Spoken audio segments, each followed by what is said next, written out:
Welcome to Melbourne, the arts capital of Australia. It doesn't take long before you hit a theatre in this town, and around every television studio, cabaret venue and art deco cinema, there's a buzzing. It's been there since Shakespeare first cast boys to play girls. It's the lisping of the homosexual. Come behind the velvet curtain and hear the real story of gays in the arts. It's a story of great success, and yet denial, self-censorship and harassment. In his acceptance speech recently at the Oscars for Milk, Sean Penn described the personnel of this industry, your industry, as commie, homo-loving sons of guns. Would that be a fair analysis? Yes, I suppose we've always been looked at as slightly leftist, us actors. And I suppose homo-loving, yeah, well, I've just finished Priscilla, so I had to be homo-loving. I didn't have a choice, really.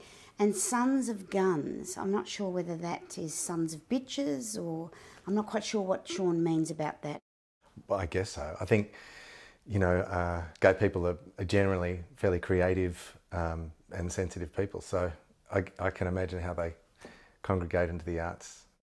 The motto is the camper, the more elaborate, the better. It is, it's almost like theatre to some extent, but a lot of closeted people. Yeah, I would say that there is that stigma attached to it.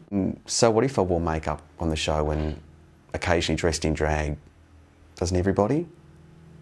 Oh yes, there's lots of boys with their hand on the closet door but just not quite sure where to turn it. Do you know what I mean? You were in your 20s when you did Prisoner. Yes, playing a 17-year-old, I'd like to point out. Oh well cast. Thank you so much. But I can imagine that would have been quite intimidating at that age, dealing with all those lesbian screws.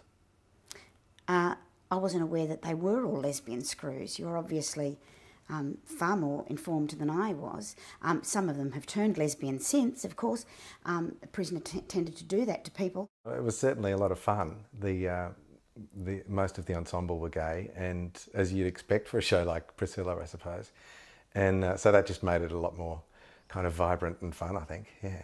There can be a mixture of jealousy. Yes, it's sort of, it's a bitch fight back here, basically. It's some are prima donnas, and you know, I'm not doing this, I'm not doing that, and you think, well, it's not Broadway, honey. Let's just do it. You know what I mean? I think it's just like working with any other men, except they tend to worry about what they look like slightly more, and the discussions of their sexual antics are probably a little bit more open than they would be with heterosexual men. Your colleague Bert Newton often made remarks about your personal life on air, but you tried not to buy into it, didn't you? Look, that was his humour, and I really didn't care about what he said, but I always laughed. Are you shaking? I think she's nervous or she's a bit cold. Do you want to wear this? Yeah, I just thought it was no one's business. I thought Bert did it for humour, and I didn't really give much. I just had a good time, I laughed. Yeah, so we had a great time on the show, the crew were professional, and that's all I really cared about. I just thought, it's not about me, it's not about my sexuality, it's not about, you know, relationships. It was about working on a successful show, and we had fun. Look, I agree. I think Australia should just respect your decision and respect your privacy as well, but can I offer you a fruit flan? Oh, absolutely. I love fruit. In Priscilla the musical, you played a gay divorcee with a child, which of course mirrored your own story. I'm sorry, Scott, I'm not a gay divorcee. Oh, you're not divorced yet?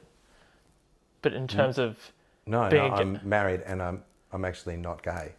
But Jeremy, you wrote a book called Year of the Queen. It's in print all over Australia. Mrs. Mann, you've had an incredible career, particularly musicals, 7 major musicals to your credit. there must be such a sense of achievement having such a career as a transsexual.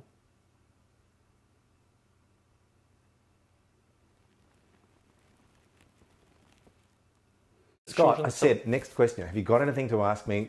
I've told you there's nothing. I'm not gay. I'm married. You've got obviously got your facts wrong. So move on, please. Surely it can't be the leading man syndrome that you have to go back in the closet. Look, this is it. I don't think there's any need to leave, Jeremy.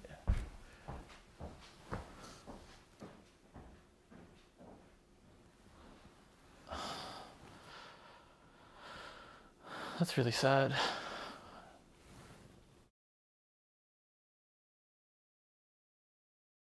So you're saying you were born a woman?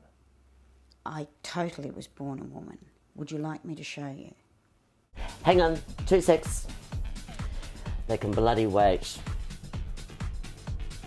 Oh, bloody gays. Hang on. They'll be the bloody death of me, they will. Thanks so much, Belvedere. That was a great interview. I think it should come up really well. Yeah, I hope so. Was I the best? Yeah, obviously. I meant to ask, who wrote those shite lyrics on GMA? Like, was it just me, or were they the most woeful television moments of all time? I'm like,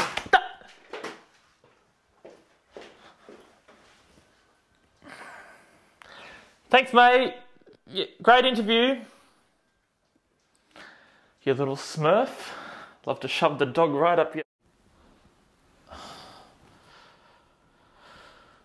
That's really sad.